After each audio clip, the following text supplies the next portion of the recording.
గౌరవ కమిషనర్ శ్రీనివాస్ రెడ్డి గారు, మా సహచర కౌన్సిలర్లందరూ, మా కిషోర్ గారు, మా వేదావర్తక గారు, మా విశ్వమన్న గారు, నర్మదా యాదవ్ గారు, అమ్మామిల ఆంజనేయ గారు, రావి అశోక్ వనజ గారు, శంసున్న సాంబేగం గారు, అంబుద్ గారు, అదేవిధంగా మా జయమ్మ గారు, అలాగే కళ్యాణమ్మ గారు, సుంకయ్య గారు, సంయుద్ధం గారు, జవాన్లు వారు, మన శానిటేషన్ సిబ్బంది, మన ఎలక్ట్రికల్ సిబ్బంది, కిరణ్ నేతృత్వంలో ఉన్నటువంటి ఎలక్ట్రికల్ సిబ్బంది, మరీ ముఖ్యంగా అడ్మినిస్ట్రేషన్లో పనిచేసిన మా స్వీపర్ కానీ వాళ్ళ టీం అందరికీ, మెప్మా సిబ్బందికి, మా ఆర్పీ సోదరి వాళ్ళకు, అదేవిధంగా ఎప్పుడు వెన్నంటూ ఉంటూ మనం చేస్తున్న కార్యక్రమాలు ప్రజానికి తెలియజేస్తూ వారి యొక్క సూచనలు సలహాలు ఇస్తూ ఏ విధంగా ముందుకు పోవాలని వెన్నంటూ ఉండి ప్రోత్సహిస్తున్నటువంటి నా ప్రింట్ మీడియా ప్రతినిధులకు, అదేవిధంగా ప్రతి వార్డుకు ఒక అధికారిని నిర్వహించాలన్న సంకల్పం ప్రకారం వార్డు ఆఫీసర్లు పడితే వారికి, ఎవరి పేరుగా మర్చిపోతే మన నుంచి ప్రతి ఒక్కరికి కూడా అందరికీ పేరు పేరున నమస్కారాలు, నమస్సమాజాలు తెలియజేస్తాను. జరిగింది ముఖ్యంగా 81 వాతావరణం చూస్తే 81 నుంచి 86 వరకు నేను జగపతి గారు వరకు ఉన్న కౌన్సిలర్ ఇద్దరు, ఇప్పుడున్న సభ్యులు మేమిద్దరు, అప్పుడున్న వాతావరణం చూస్తే ఒక 50,000 వరకు మా నల్పమ్మ గారు, అదేవిధంగా జయరాజ్ గారు, లక్ష్మణ గౌడ్ గారు,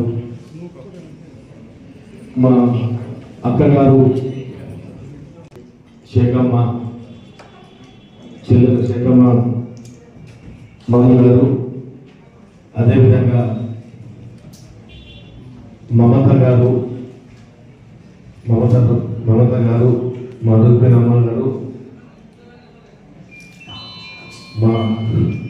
నా కోడలిద్దరు చివరిలో మానస గారు, ఆర్కేసీ ప్రజల వద్దకు చేర్చి ప్రజలు మన పట్ల, వ్యవస్థ పట్ల మంచి అభిప్రాయం కలిగించినటువంటి మా ప్రింట్ ఎలక్ట్రానిక్ మీడియా సోదరులందరూ కూడా పేరు పేరున ఈ చివరి సమావేశానికి స్వాగతాన్ని సుస్వాగతాన్ని తెలియజేస్తా ఉన్నాను.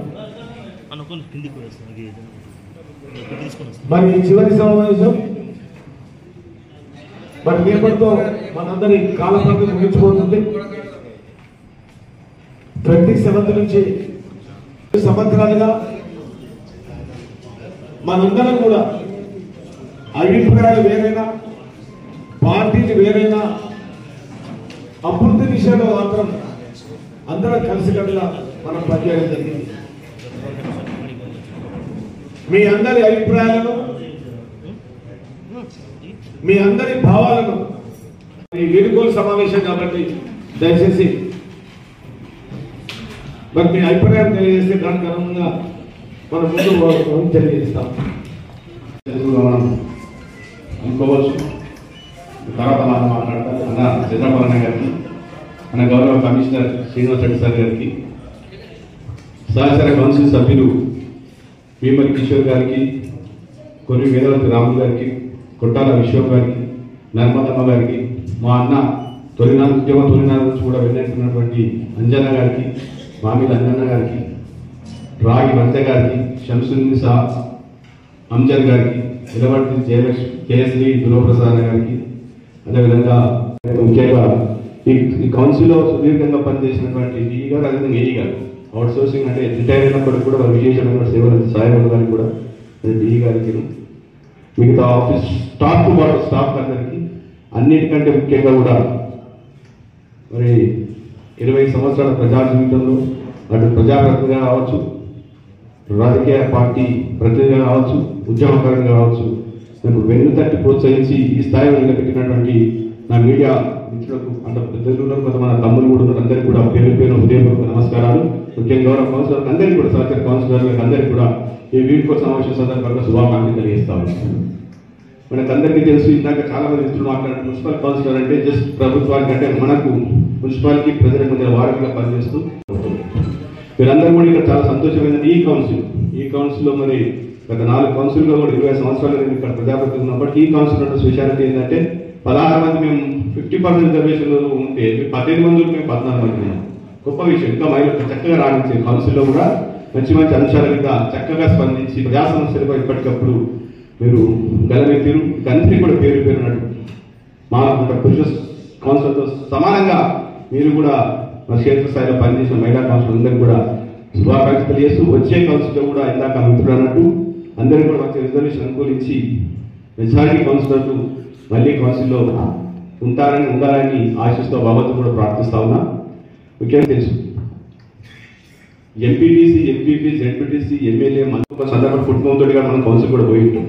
కానీ వెంటనే వచ్చిన తర్వాత ఒక 3 రోజులు టౌన్లో లేకపోతే 4వ రోజు అసలు తినడానికి కూడా కొంచెం ఒక రకంగా అనిపిస్తుంది. అదే పట్టణానికి ప్రజలకు దూరమైన ఒక భావన మాత్రం మనకి ఎప్పటికీ ఉంటుంది.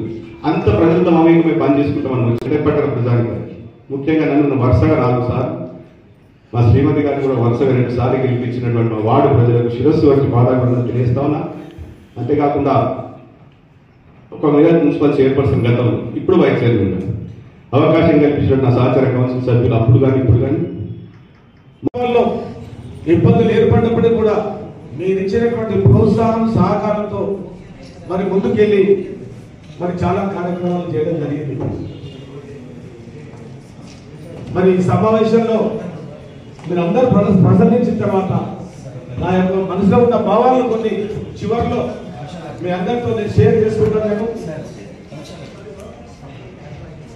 మరి ముఖ్యంగా మున్సిపల్ సిబ్బందికి కొంచెం ఏదైనా విధి నిర్వహణలో భాగంగా నేనేమన్నా కొంచెం ఏదైనా వ్యక్తిగతంగా మీ మీద దూషణ కానీ వ్యక్తిగతమైన ఆ విషయాన్ని మరోసారి క్షమించమని. మరి సమయం ఎక్కువ లేదు కాబట్టి అందరూ మాట్లాడుతుంది కాబట్టి ఎజెండా అంశం తీసుకున్నప్పుడు ఎవరికైనా దానిలో ఏమైనా అభిప్రాయం ఉంటే ఏమైనా అభ్యంతరాలు తమకు తెలియజేస్తే ఆల్ స్టాఫ్ మున్సిపల్లో ఉన్న ప్రతి ఒక్క స్టాఫ్కి, స్పెషల్లీ శానిటేషన్ స్టాఫ్కి, ప్రెస్ అండ్ ఎలక్ట్రానిక్ మీడియా అందరికీ,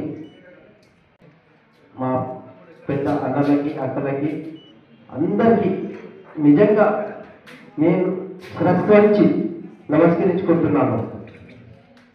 ఇక ముందు కరోనాలో ఫస్ట్ మనం గెలిచింది 27 నాడు, 28 నాడు మనం ప్రమాణ స్వీకారం చేసుకున్నాం. ఫిబ్రవరి 21 అంటే జస్ట్ నెక్స్ట్ మంత్. అన్నగారు ఈ సమావేశంలో మనం ఈ 5 సంవత్సరాలు బాధలేంటి కష్టాలేంటి ఒకసారి అందరు నెమరు వేసుకోవాలని ఈ సమావేశాన్ని పెట్టిండు. వాస్తవానికి చెప్పాలంటే చాలా బాధాకరమే. నాకు తెలిసి చరిత్రలో ఈ కమిటీకి లేనటువంటి సమస్య మనకు వచ్చింది. చాలా బాధాకరమైంది, చాలా బ్యాడ్ లక్ మనం అందరం. ఎందుకంటే ప్రపంచమే కరోనా మూలంగా గడగడలాడించింది. ఆ సందర్భం మనకు రావడము దురదృష్టకరం. కౌన్సిల్ సభ్యులుగా ప్రజలకు అందుబాటులో ఉండి అనేక సేవలు అందిద్దాం అనే ఆశతో మనమంతా కౌన్సిల్కి వస్తే ఆ కరోనా మహమ్మారి 2 సంవత్సరాలు మనకు ఆత్మీయులుగా ఉన్న వ్యక్తులను కోల్పోయినాం. మన ఎన్నికలప్పుడు మనకు అండదండగా ఉన్నటువంటి వ్యక్తులను కూడా చాలా మందిని కోల్పోయినాం. మన మంచు కోరే వ్యక్తులను కూడా పెట్టడం, అక్కడ పోవాలంటేనే భయభ్రాంతులు సృష్టించినటువంటి సందర్భంలో మనం వాళ్ళకి సేవలు అందించాం. ఒక విధంగా చెప్పాలంటే ఆ సందర్భంలో సేవలు అందించే అవకాశం ఎవరికి దొరకలేము. ఆ అవకాశం కూడా మనకు దొరికింది, కొంత బాధ అయినప్పటికీ. ముఖ్యంగా ఈ సమావేశంలో నేను శిరస్సు వంచి వాళ్ళకి పాదాభివందనం చేసేది శానిటేషన్ సిబ్బంది. వారికి నిజంగా వాళ్ళందరికీ కూడా పాదాభివందనం చేయాలి. వాళ్ళు ఈరోజు మెదకులుగా కరోనా వస్తే సొంత బంధువు కూడా ఆయనకి పోవడానికి, అన్నదమ్ములు కూడా పోవడానికి ఇబ్బంది పడ్డ సందర్భంలో శానిటేషన్ వారు ఇంట్లో పోయి మరి అది స్ప్రే చేసి వచ్చింది. నిజంగా వారికి వాళ్ళకి పాదాభివందనం చేస్తున్నాం. ఆ సేవ ఎవ్వరు చేయరు. అటువంటిది ఈరోజు మున్సిపల్లో కౌన్సిల్గా ఉన్నాం. ఆ సందర్భం వచ్చినప్పుడు ఎవరికి ఎవరం కలిసే పరిస్థితులు లేనప్పుడు కూడా